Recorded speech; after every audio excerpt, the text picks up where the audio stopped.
많으신 우리 구주 예수 그리스도의 이름으로 기도드리옵나이다. 아멘. 오늘 우리에게 주시는 말씀은 로마서 10장 12절에서 14절 말씀입니다.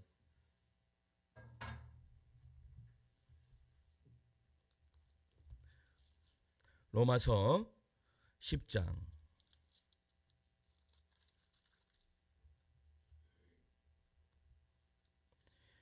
12절에서 14절 말씀까지 우리 같이 읽을까요? 같이 읽겠습니다. 시작.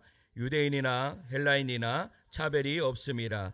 한 분이신 주께서 모든 사람의 주가 되사 그를 부르는 모든 사람에게 부요하시도다. 누구든지 주의 이름을 부르는 자는 구원을 받으리라. 그런즉 그들이 믿지 아니하는 일을 어찌 부르리요? 듣지도 못할 일을 어찌 믿으리요? 전파하는 자가 없이 어찌 들으리요? 아멘. 할렐루야. 아멘. 오늘은 우리 김종순 선교사님, 우리 중국 선교를 하시다가 또 이제 라오스 선교를 하시는데, 라오스가 아니죠. 미얀마 선교를 하시는데, 또 미얀마 선교를 하시다가 지금 이제 안식년에 계셔서 또 오셔가지고 또 우리 성도들에게 한번 말씀 한번 전해주셨으면 참 좋겠다라는 생각으로 모셨습니다. 우리 선교사님 말씀을 전하실 때 많은 은혜 받으시고 큰 은혜 받으시고 돌아가는 은혜의 시간 되시기를 소망합니다. 우리 선교사님 앞으로 나오실 때 우리 어떻게 모실까요? 할렐루야 이렇게 우리 할렐루야 좀 그렇죠? 샬롬 이렇게 할까요? 우리 샬롬으로 모시겠습니다. 박수로 모시겠습니다.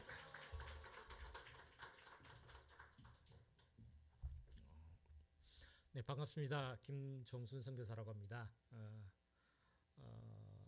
하늘다움 교회에 와서 이렇게 말씀을 전하게 돼서 하나님께 너무나 감사드리고 또 몇몇 아시는 분들도 계셔서 너무 반갑습니다. 저는 이제 제가 선교사를 시작한 지가 한 28년 정도 됩니다. 28년 전에 가장 먼저 간 나라가 그 아프리카 감비아라는 조그만 나라였습니다. 근데 그 감비아라는 나라는 인구가 한 100만이 채 되지 않는, 제가 갔을 때 그런 작은 나라였는데 그런 나라에 가게 됐습니다. 여기 계시는 분들도 아시겠지만 저희들 어렸을 때 자동차 참 귀했잖아요. 저는 시골에서 자라서 차가 지나가면은 그 차 뒤에 따라가기도 하고 돌도 막 던지고 그랬어요. 돌도 던지고 그렇게 했던 그런 기억들이 있는데, 제가 갔던 그 아프리카 감비아라는 나라가 그런 나라였습니다. 가니까 너무 가난한 나라였어요. 그래서 그 나라에 그 신호등이 하나도 없는 그런 나라였어요. 근데 제가 최근에도 그 나라가 관심이 있어서 유튜브를 보는데, 유튜브에 요즘 여행 유튜브들이 많이 있으니까 그 나라를 지나가는 걸 보는데 아직도 그 나라에 보니까 신호등이 없는 것 같더라고요. 그런 가난하기도 하고 아주 순박한 그런 나라였고, 모래사막이 있는 그런 사막의 나라였습니다. 그리고 그런 나라였는데 그런 나라니까 사람들이 어떻게 잘 이동을 잘 하지 못해요. 그러면은 이동하려면은 주로 걸어서 이동하거나 아니면 사람들 지나가는 차가 있으면은, 우리도 예전에 이렇게 세워달라 그래서 이렇게 가듯이 트럭이나 자동차를 세워서 이렇게 타고 가는 그런 나라였습니다. 네. 그런 나라였는데 그런 나라에 제가 가게 됐는데, 그런 나라이다 보니까 그 나라는 근데 대신 산은 없는 그런 나라였어요. 산은 없어요. 평평한 그 사막만 있는 사막의 나라였는데, 걸어서 1시간 2시간 가면은 근데 마을들은 꼭 있습니다. 물들은 그래도 사막이라도 완전 사막 지역은 아니고 약간 스텝 기후라서 땅을 파면 물은 나와서 곳곳에 마을들은 많이 있었는데, 길을 따라서 마을들이 많이 있었습니다. 그래서 그 사람들이 꼭 다른 마을로 가려면은 1시간 내지 2시간 정도를 이렇게 걸어서 다니면은 이렇게 다른 마을로 갈 수 있었어요. 근데 걸어서 가다가 운이 좋으면은 차를 얻어서 탈 수 있었죠. 그런 나라이다 보니까 그런 나라에 우리 선교사들, 그 나라는 모슬렘들이 많이 있는 이슬람 국가였는데, 선교사님들이 어떻게 가서 선교센터도 세우고 교회도 세우고 그렇게 했지만 복음이 잘 전달되진 않아요. 그렇지만 선교사들은 어떻게 해외에서 오다 보니까 그래도 그 나라에 있는 사람들보다 부자라서 다들 차를 가지고 있습니다. 차를 가지고 이렇게 지나가다 보면은 그 사람들을 태워줘요. 하루는 저희 선교사님이 도시에 있는 큰 도시에 있는 제일 큰 도시라고 하는 도시까지 차를 타고 이렇게 가게 됐는데 그 도시에 가다 보니까 어떤 청년이 이렇게 또 그날 또 태워달라고 이렇게 손을 드는 거예요.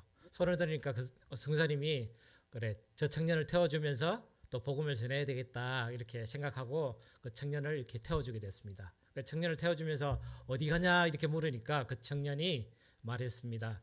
저기 한 1km 정도 떨어진 학교까지 간대요. 그 나라 사람들은 뭐 1km, 2km 걷는 거는 아주 쉬운 일인데 그 1km밖에 안 되는 거리를 태워달라 그러니까 우리 선교사님이 조금 마음에 좀 불편함이 있어갖고 그 1km밖에 되지 않는 거리를 왜 태워달라 그러냐. 그리고 청년인데 나이도 어리고 어린 청년인데 그까지 가면은 걸어서 가면 뭐 몇 분 걸리지도 않은 거리인데 왜 태워달라 그렇게 이야기하느냐 이렇게 좀 불편한 마음으로 질문을 하니까 그 청년이 하는 얘기가 자기가 사는 곳은 여기가 아니고 이 도시가 아니고 도시에서 한 300km 정도 떨어진 시골에서 사는데 시골에서 그 도시에 학교로 이제 오기 위해서 입학하기 위해서 입학 상담을 위해서 걸어서 왔다는 거예요. 물론 중간에 다 걸어서 오진 않았지만 걸어서 오기도 하고 차를 타기도 하고 이렇게 300km를 걸어서 하다 보니까 마지막 그 남은 거리가 너무 힘들더라는 거예요.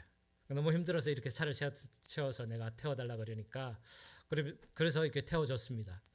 태워주니까 거리가 너무 짧으니까 선교사님이 이렇게 그 친구한테 이렇게 복음을 전할 기회는 없었지만 내가 하는 일이 예수를 전하는 일이고 예수님을 전하는 일이고 예수님을 알게 되면은 복음이 있다는 것 그리고 생명이 있다는 것을 짧게 전하고 혹시나 시간이 나면은 우리 선교센터로 와서 조금 지내다가 고향으로 돌아가라 이렇게 이야기를 했습니다. 그 청년이 그 학교를 가기 위해서 입학 상담을 했는데 입학 상담에서 어떻게 잘못되어서 입학이 되지는 못했어요. 그렇지만 그 청년이 돌아가는 길에 저희 센터가 그 도시에서 차로 1시간 정도 떨어진 거리에 있는데 그 청년이 돌아와서 저희 선교사님들과 이야기하면서 복음을 듣고 그 청년이 예수를 믿게 되었습니다. 그 예수를 믿고 그 청년이 이슬람을 믿는 모슬렘밖에 없는 그 나라에서 잘 자라서 저희 신학교에서 신학을 배우고 필리핀에까지 와서 필리핀에서 신학교에서 한국 선교사님들이 세운 신학교에서 신학을 배우고 목사가 되었습니다. 그런 우리가 생각지도 못한 우리는 어떤 사람이 그 사람의 삶에 있어서 잘 모르지만 짧은 순간에 그런 경험을 통해서 그 사람을 어떻게 판단하고 때로는 그 판단 속에서 잘못된 또는 복음을 전할 기회를 놓치게 될 수도 있습니다. 그러나 우리가 알지 못하는 그런 기회들을 통해서 하나님께서는 역사하십니다. 한 번은 제가 중국에서도 이렇게 아프리카에서 사역하다가 중국으로 가게 됐는데 중국에서 사역을 할 때 중국 제가 사역하던 지역이 누장이라는 강이 있는 지역이에요. 강이 있고 산들이 높은 강 사이로 아주 높은 협곡이 있는 그런 산들이 있는 지역인데 그 산들 위에 이제 복음을 전하러 가게 됐습니다. 복음을 전하러 가는데 단기팀이 단기 선교사로 이제 단기로 이렇게 여러분들이 라오스 가듯이 중국으로 이렇게 단기팀이 오는 청년들이 있어서 함께 산 위에 있는 마을에 복음을 전하러 갔습니다. 산 위에 있는 마을이 우리가 이렇게 보통 산이 아니고 여기 있는 상암산 3배 정도 되는 높이에 한 2,000m 정도 되고 그런 높이의 산들이 있습니다. 거기는 마을들이 위도상으로 좀 낮기 때문에 강이 있는 곳은 아주 위도가 낮아서 위치가 낮아서 아주 덥고 산에 한 2,000m 정도 높이 올라가면은 시원한 날씨가 되어서 사람들은 주로 그곳에서 많이 삽니다. 그래서 상암산 한 3배 정도 되는 높이의 산들을 그 사람들은 걸어서 이렇게 가게 됐는데 제가 이제 거기 산들을 따라서 이제 마을들을 따라서 이제 복음을 많이 전하고 다니다 보니 마을 사람들 중에서 중국은 이제 예수님을 전하는 일들이 법적으로 금지가 돼 있으니까 공안에 신고를 했어요. 공안에 신고를 해서 공안이 그 산에까지 와서 지키고 있다고 전화로 연락이 온 거예요.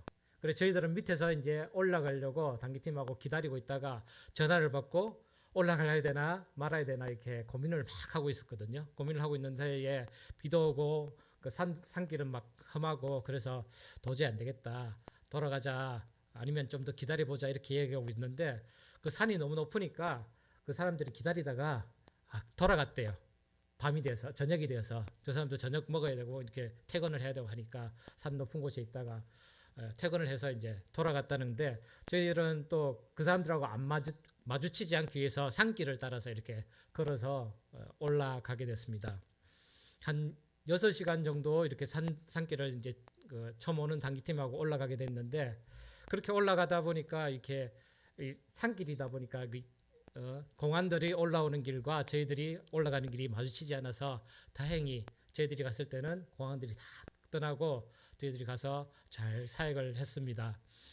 거기에서 만난 분 한 분은 어떤 분은 나이가 80이 된 할머니이신데 자기가 어렸을 때 예수님을 믿고 그렇게 살다가 중국이 이제 그 문화혁명 당시에 이렇게 모든 교회들이 없어지고 교인들을 예수 믿는 사람들을 다 잡아서 가두고 이렇게 없어지고 난 다음에 다시 교회가 생긴 지 이제 얼마 되지 않은 그 상황이었는데 얼마 되지 않은 상황에 저희들이 가서 이렇게 사역을 하고 예수 믿는 사람 찬송을 또 하고 마을 사람들에게 복음을 전하니까 그 할머니가 오셔서 저희들에게 자기가 80년 동안 이렇게 살면서 젊었을 때는 예수를 잘 믿었지만 그 중간에 예수 찬양도 못하고 말씀도 못 들은 그런 시절이 몇십 년이었는데 이제 다시 여러분들 같이 해외에서 오셔갖고 말씀도 전하게 해주고 같이 찬양을 부를 수 있는 그런 귀한 시간이 되어서 너무너무 감사하다고 그렇게 고백하시는 말씀을 들었습니다.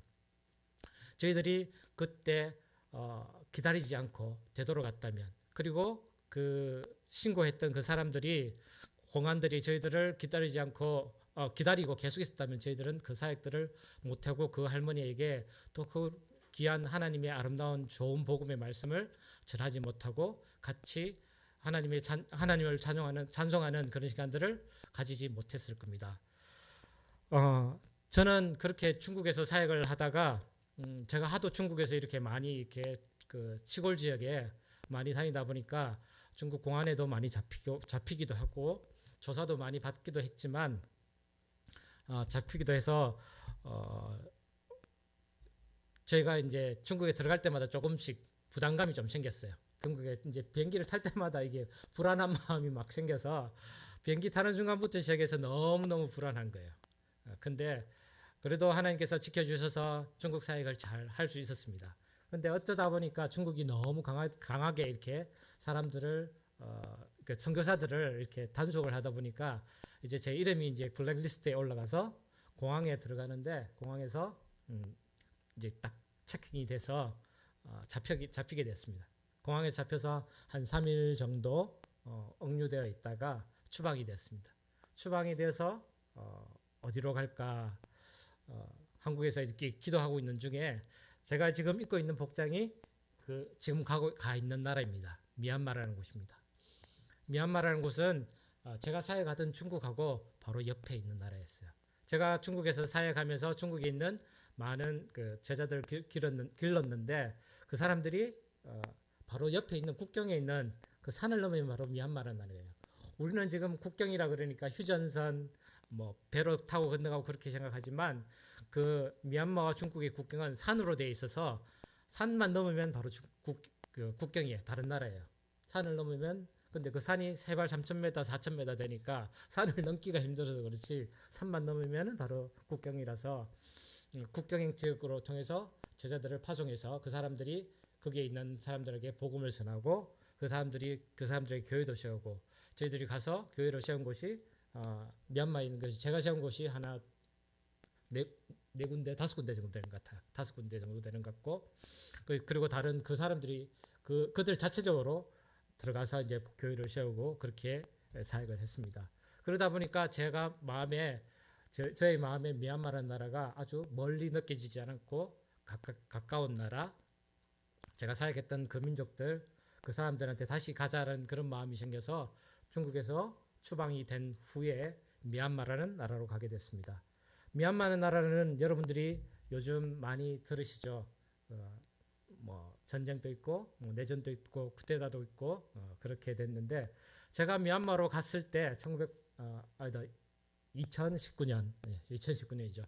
제가 1900년대 사람이라서 자꾸 1900년대 이야기를 하는데 2019년 19년이었는데 19년도에 들어가서 이제 언어를 배우고 사역을 조금 시작하려고 했습니다. 사역을 시작하려고 하는데 그해 겨울에 우리 다 아는 사건들이 일어나죠.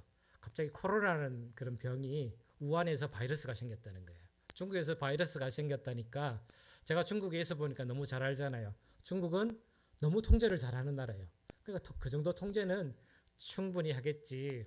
충분히 뭐 그 도시를 봉쇄를 하든지 이렇게 통제를 잘 하리라고 생각하고 그 이제 교회에서 이제 후원도 받고 제가 또 열심히 해서 이제 그 미얀마에서 한국어 학교로 한국어 학당을 만들었습니다.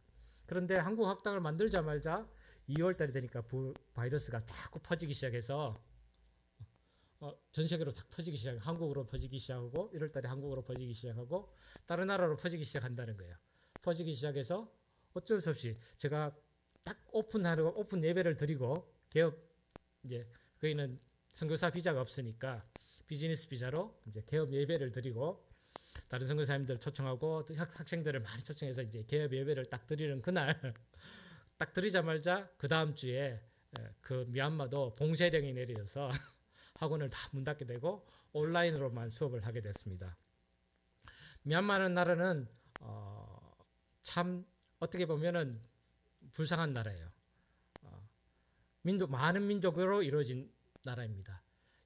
공식적으로는 135개 정도의 민족들로 이루어져 있는데 크게는 7개의 민족, 여러 민족들이 있고 그 민족들이 다른 각 지역별로 차지했고 버마라는 사람들이 이제 있었는데 우리가 그 나라 안에서 민족 간의 갈등도 가장 많이 일어나고 내전도 엄청나게 있었던 나라예요. 전 세계에서 마약이 가장 많이 생산되었던 나라고 전 세계에서 지금도 최근 같은 경우에는 보이스피싱이나 이런 범죄 단체가 가장 많이 있는 그런 나라가 바로 미얀마입니다. 그 미얀마라는 나라에 하나님께서 거기는 또 엄청난 불교 국가예요. 미얀마가 전 세계 동남아시아에서 가장 금으로 된 불탑들이 가장 많은 나라가 바로 미얀마입니다. 그 사람들이 불심이 얼마나 강한지 그 불탑들마다 이 금을 붙이는 거예요. 금박들.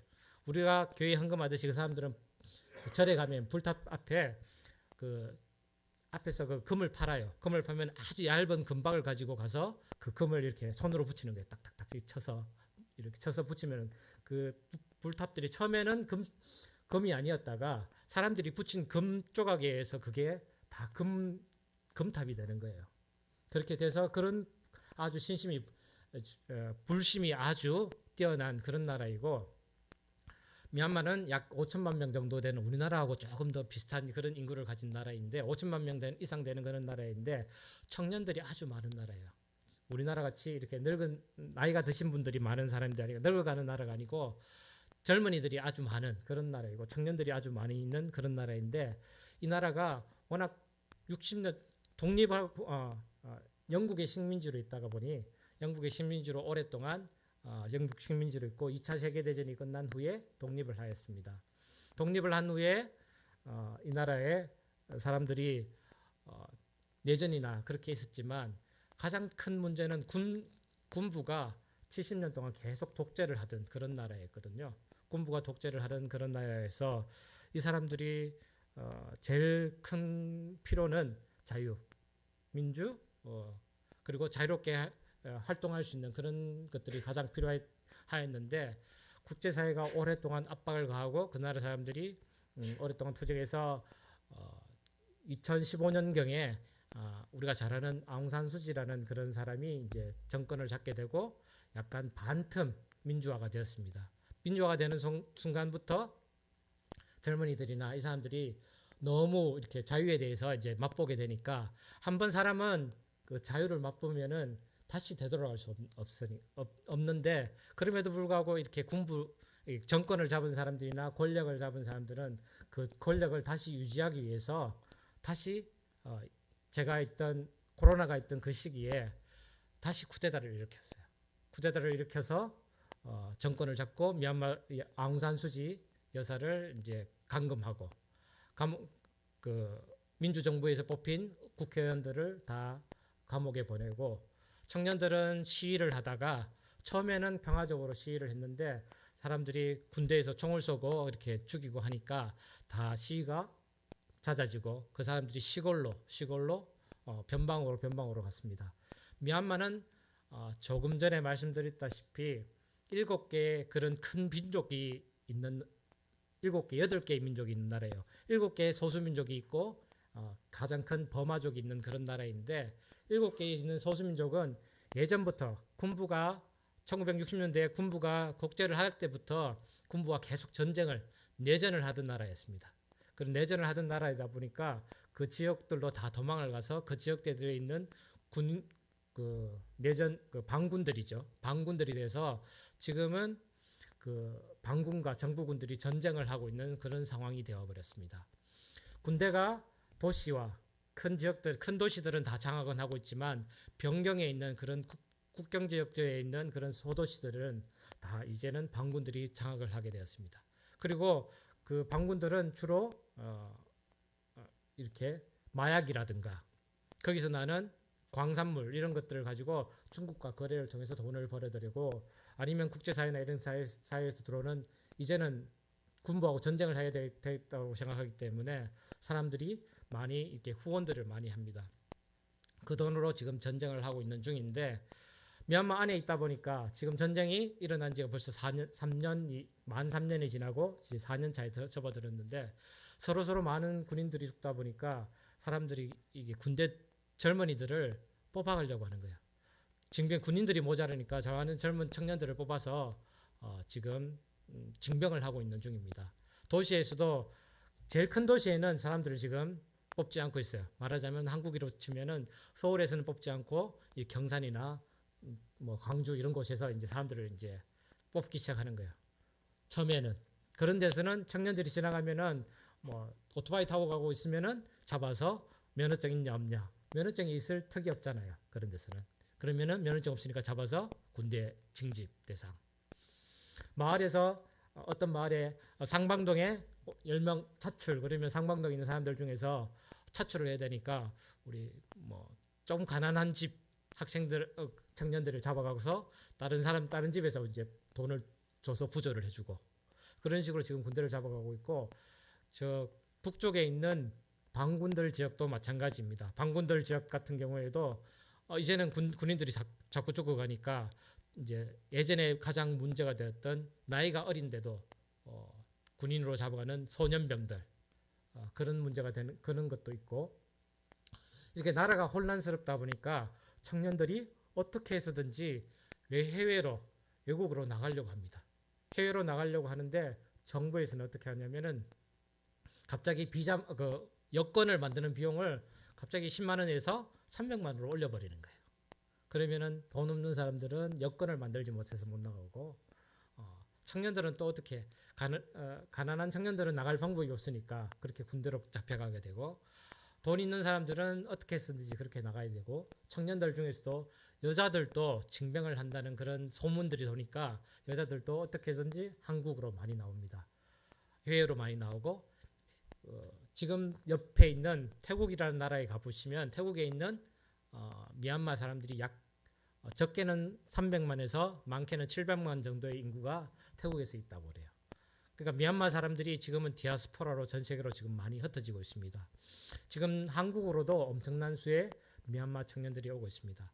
지금 한국은 전 세계에서 아주 힙한 나라가 되어갖고 한국으로 다들 오고 싶어요.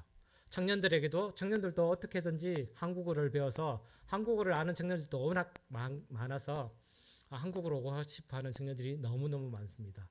여러분들이 라오스로 이렇게 단기 선교를 가게 될 건데 라오스에 가시다 보면은 선교하면서 그 현지 사람들하고 복음을 전하실 때 혹시나 이게 다툼이 있거나 이렇게 할 때 한국말로 욕하시면 절대 안 됩니다. 이제는 동남아에서 한국어로 이야기하시면은 젊은 청년들이 욕 정도는 전부 다 알아듣는 그런 사회가 됐습니다. 한국어가 그 정도로 이렇게 이제 파워가 있고 인기가 있습니다. 그러니까 한국 그 청년들이 가장 가고 싶어하는 나라가 미국이겠죠. 그렇지만 아시아권 중에서는 한국을 가장 오고 싶어하고 있습니다. 그리고 한국에서 젊은 남자 청년들 같은 경우에는 남자들 같은 경우에는 외국인 근로자로 이렇게 많이 받아들이기 때문에 외국인 근로자로 오고 싶어하는 청년들도 너무 많이 있습니다. 그렇기 때문에 저는 그 청년들에게 다가가기 위해서 한국어 학당을 해서 그 사람들에게 한국어를 가르치고 그 청년들에게 한국어를 통해서 이렇게 한국으로 올 수 있는 그런 기회들을 마련하기 위해서 그 복음의 통로로 사용하기를 준비하고 이렇게 했었는데 코로나와 쿠데타 그리고 여러 가지 사용들로 해서 조금은 사역들은 계속 진행되고 있는데 잘 하지 못했습니다. 그러나 제가 중국에서부터 사역하고 있던 그런 미얀마의 그 북쪽 지역은 계속적으로 제가 계속하고 있고 사역을 하고 있는데 거기에도 교회가 있고 거기도 특별히 청년들이 많이 있습니다. 어디나 청년들이 그 청년들에게 복음을 전하여서 복음의 씨앗이 뿌려질 때 그 나라의 교회가 튼튼해지고 든든하게 잘 자라갈 수 있는데 그들에게 복음을 전하기 위해서 그들에게도 그 직업을 할 수 있는 좋은 직장을 가질 수 있도록 직업 훈련 학교, 웰딩 그러니까 용접 학교 그리고 전기 기술 그리고 한국어를 배워서 한국에 올 수 있는 그런 기회들을 지금 가르치고 있고 그렇게 하고 있는 중입니다. 미얀마는 지금 그렇게 나라가 불안정하다 보니까 미얀마의 여러 가지 사정들이 안 좋아요. 경제도 안 좋고 물가도 오르고 사람들은 살기 힘들고 모든 사람들이 살기 힘든 그런 와중에 가장 그들에게 필요한 것은 영원한 생명이신 예수 그리스도를 전해서 그들에게 희망을 전해주고 살아갈 수 있는 소망을 전해주는 것이라고 생각합니다. 제가 아프리카에서 그 짧은 시간에 만났던 그 청년 그리고 중국에서 그렇게 어렵게 힘들게 올라가서 만났던 80세 되신 그 할머니, 미얀마에서 만났던 수많은 청년들, 제가 여기 교회에 와서 하늘담 교회에 와서 말씀을 들으니까 이 교회 카페가 아주 잘 돼 있더라고요. 그리고 앞에 벤치도 잘 돼 있고 많은 분들이 동네 분들이 오셔서 커피도 마시고 놀다 가신다는 말씀을 들었습니다. 선교사가 선교지에서 다 이렇게 선할 것 같지만 때로는 선하지도 못하고 선진들과 싸우기도 하고 다툼도 많이 일어납니다.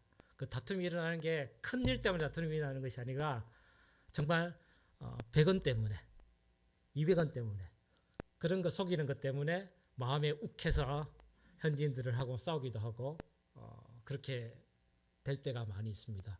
선교사라고 다 선하고 착하고 복음만 전하는 그런 사람이 아니듯이 여러분들 삶 속에서 여러분들 성도님들 삶 속에서 교회에 오시는 그런 분들이 교회에 잠시 오는 그분들의 인생의 짧은 순간이지만 복음을 전할 수 있고 복음을 만날 수 있는 좋은 기회가 되리라고 생각합니다. 제가 여러분들이 오늘 저를 통해서 저를 부르시고 말씀을 듣고 라오스 단기 선교로 가시는 그런 석정을 하신다는 말씀을 들었습니다. 선교지로 가든 아니면 이 땅에 있든 우리가 어떤 일을 하든지 간에 하늘다움 교회의 성도로서 하나님 나라를 이 땅에 이루고 삶으로 예배드리는 성도가 된다는 것은 날마다 우리가 싸우고 날마다 화를 내지만 그러나 되돌아와서 주님 앞에서 무릎 꿇을 때 내가 오늘 만났던 사람들 중에서 아니면 내가 앞으로 만나야 될 사람들 중에서 아프리카의 그 청년들 같은 그 할머니 같은 짧은 순간이지만 아주 짧은 순간이지만 우리가 전해야 될 좋은 소식 우리를 통해서 나를 통해서 또는 내 이웃을 통해서 우리의 옆에 있는 사람들을 통해서 전해야 될 아름다운 좋은 소식이 있기 때문입니다. 그분들이 우리를 통해서 짧은 순간이지만 그 좋은 소식을 들었을 때 그분들의 인생이 바뀌고 그분들의 삶이 바뀌고 그분들의 영원한 삶이 바뀌리라고 생각합니다. 제가 만났던 미얀마의 많은 젊은 청년들, 그들에게 다 복음을 전하지 못했고 지금도 그 청년들 중에 한국에 와서 한국에서 절에 열심히 다니는 청년들이 있습니다. 그렇지만 그 청년들이 절에 갔다고 제가 욕하지는 못하잖아요. 그 청년들 잘 만나고 그 청년들을 만나서 때로는 그 청년들이 저에게 선생님 오세요. 맛있는 거 사줄게요. 제가 이번에는 여기서 한국에서 돈을 버니까 맛있는 거 사줄게요 하면 제가 가서 그 청년들하고 같이 만나서 밥도 먹고 그렇게 합니다. 그러나 그 청년들이 예수님을 믿어서 저를 통해서 아름다운 좋은 소식을 들어서 영원한 생명을 얻기를 바라지만 그러나 그 영원한 생명을 얻지 못하더라도 나를 통해서 이렇게 얻었던 좋은 경험들이 누군가 다른 예수 믿는 여러분들을 통해서 예수 믿는 다른 청년들을 통해서 그 친구들이 바뀔 수 있는 그런 좋은 기회가 되리라고 생각합니다. 여러분들이 오늘 말씀을 듣고 오늘 예배를 드리고 오늘 찬양을 드리고 여러분 성도들 간에 좋은 교제를 나누고 우리들 속에 기쁨이 넘치는 이 기쁨을 가지고 여러분들의 삶 속에서 그렇게 삶으로 예배드리는 하늘다움 교회 성도들이 되었으면 좋겠습니다. 그런 선교사가 되었으면 좋겠습니다. 저를 위해서도 그렇게 기도해 주십시오. 저도 부족하고 저도 언제든지 항상 큰일 때문에 싸우지 않고 작은 것 때문에 100원 때문에 200원 때문에 현지인들하고 많이 싸웁니다. 그렇게 되지 않고 좋은 선교사로 좋은 성도가 되었으면 참 좋겠다는 생각을 합니다. 같이 기도하겠습니다. 하나님, 하나님 앞에서 우리가 어떻게 부름받았고 어떤 사람으로 지금 행복하게 살고 있는지 우리는 때로는 스스로 잊어버릴 때가 너무 많이 있음을 고백합니다. 선교사로 부름을 받았고 예수 그리스도의 사람으로 부름을 받아서 우리에게 영원한 생명이 있음에도 불구하고 우리는 이 땅에 잠시 살 사람들처럼 그런 모습으로 살아갈 때가 있음을 고백합니다. 그러나 주님, 우리가 만나는 사람들마다 우리가 대하는 사람들마다 그들에게 삶으로 예배를 드릴 수 있는 우리의 삶이 되게 해주시고 꼭 우리를 통해서가 아니라 우리를 통해서 받은 좋은 감동이 옆에 있는 다른 성도를 통해서 기회가 될 수 있는 예수 그리스도를 전할 수 있는 그런 좋은 기회가 될 수 있는 옆에 있는 다른 교회를 통해서 예수님을 알게 되는 그런 좋은 기회가 될 수 있도록 우리의 삶을 바꿔주시고 우리의 마음을 바꿔주시고 우리의 행동을 바꿔주시기를 원합니다. 하나님께서 우리에게 좋은 소식을 전해주셨는데 우리가 이 아름다운 좋은 소식을 다른 사람들에게 전할 수 있는 사람들 되게 해주시기를 원합니다. 보내심을 받지 아니하였으면 어찌 전파리요 기록된 바 아름답도다 좋은 소식을 전한 자들의 발이의 함과 같으니라 한것 같이 우리의 모든 발걸음들이 좋은 소식을 전하는 발걸음 되게 하여 주시기를 원합니다. 예수님 이름으로 기도합니다.